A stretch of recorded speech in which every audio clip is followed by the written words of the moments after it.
Welcome to episode 17 of the Ontario Mortgage and Real Estate Insights podcast.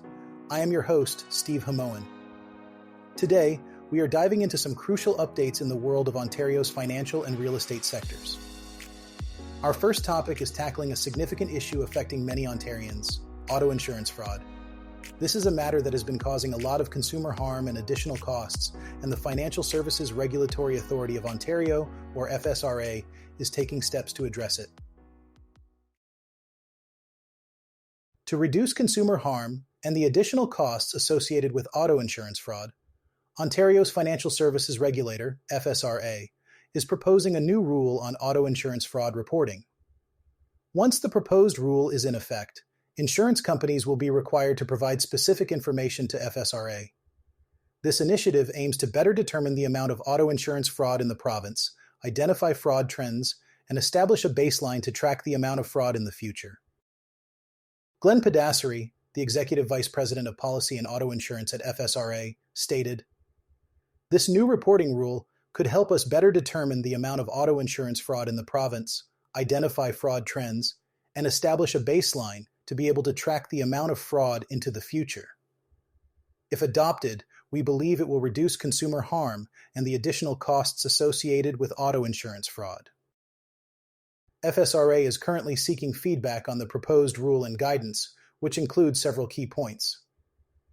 Firstly, it proposes a definition of what constitutes a fraud event.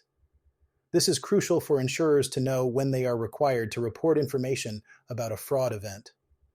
Secondly, the rule outlines how often insurers will need to report information about fraud events to FSRA. Lastly, it explains FSRA's approach in administering the proposed rule. Once the proposed rule comes into force, insurers will be required to provide prescribed information about auto insurance fraud to FSRA. With the benefit of this information, FSRA will be able to determine what can be done to reduce fraud and the consumer harm and costs arising from it. The consultation period for the proposed rule is now open and will close on October 14, 2024. FSRA invites stakeholders to review the proposed rule and guidance and submit their feedback. To provide more insights and answer any questions, FSRA will be hosting a live online session for an overview of the proposed fraud reporting service rule and guidance, as well as an interactive question and answer session. This will take place on Tuesday, August 20th, 2024, from 1 to 2 p.m. Eastern Time. You can register for this informative webinar now. FSRA continues to work on behalf of all stakeholders, including consumers, to ensure financial safety, fairness, and choice for everyone. For more information, you can visit their website at www.fsrao.ca. Moving on to our next topic, we have some significant investment news involving Equifax Incorporated.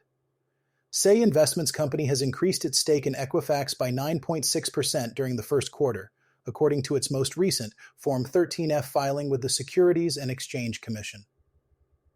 This means the fund now owns 146,585 shares of the credit services provider's stock, after acquiring an additional 12,866 shares during this period. As of its most recent filing, Say Investments Company owns 0.12% of Equifax, which is worth $39,215,000. This move by Say Investments Company is not an isolated case. Other institutional investors have also recently made changes to their positions in Equifax. For instance, G.W. Hensler and Associates Limited acquired a new position in Equifax during the first quarter worth $2,530,000. Similarly, Forsta AP Fondon increased its stake in Equifax by 12.7% in the first quarter, now owning 24,800 shares, valued at $6,634,000. Times Square Capital Management Limited also lifted its stake in Equifax by 22.9%, now owning 223,060 shares valued at $59,673,000. Additionally, SG America Securities Limited increased its stake by 48.3%, owning 19,343 shares, valued at $5,175,000. Empowered Funds Limited also increased its stake by 18.4%, now owning 1,695 shares valued at $453,000. It is worth noting that 96.2% of Equifax's stock is owned by institutional investors and hedge funds. In related news, there has been some insider activity at Equifax. Chief Executive Officer Mark W. Begor sold 58,300 shares of the company's stock in a transaction dated Friday, April 26th. The stock was sold at an average price of $225.45 for a total value of $13,143,735. Following the sale, the chief executive officer now directly owns 109,220 shares of the company's stock, valued at approximately $24,623,649.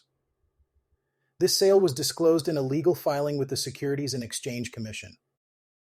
Furthermore, Executive Vice President Rodolfo O. Ploder sold 14,097 shares of the stock in a transaction on the same day. The stock was sold at an average price of $225.45 for a total transaction of $3,178,168.65. Following the sale, the executive vice president now directly owns 75,964 shares of the company's stock, valued at approximately $17,126,083.80. This transaction was also disclosed in a legal filing with the Securities and Exchange Commission. In the last 3 months, insiders have sold a total of 83,635 shares of Equifax stock, valued at $18,969,282. Currently, 1.57% of the stock is owned by company insiders. In market performance, Equifax's stock saw a modest increase of 0.4%, trading up $1 during midday trading on Monday to reach $258.97. The trading volume was 586,459 shares, compared to its average volume of 821,007 shares. Equifax Incorporated has a 12-month low of $159.95 and a 12-month high of $275.10. The company has a market capitalization of $32.01 billion, a price-earnings ratio of 58.18, a price-to-earnings growth ratio of 1.84, and a beta of 1.56. The company has a debt-to-equity ratio of 1.04, a current ratio of 0.73, and a quick ratio of 0.73. Its 50-day moving average is $240.13, and its 200-day moving average is $246.35. Equifax recently released its quarterly earnings data on Thursday, April 18th. The credit services provider reported earnings per share of $1.50 for the quarter, beating analysts' consensus estimates of $1.44 by 6 cents. The business had revenue of $1.39 billion for the quarter, compared to the consensus estimate of $1.4 billion. Equifax had a return on equity of 19.08% and a net margin of 10.42%.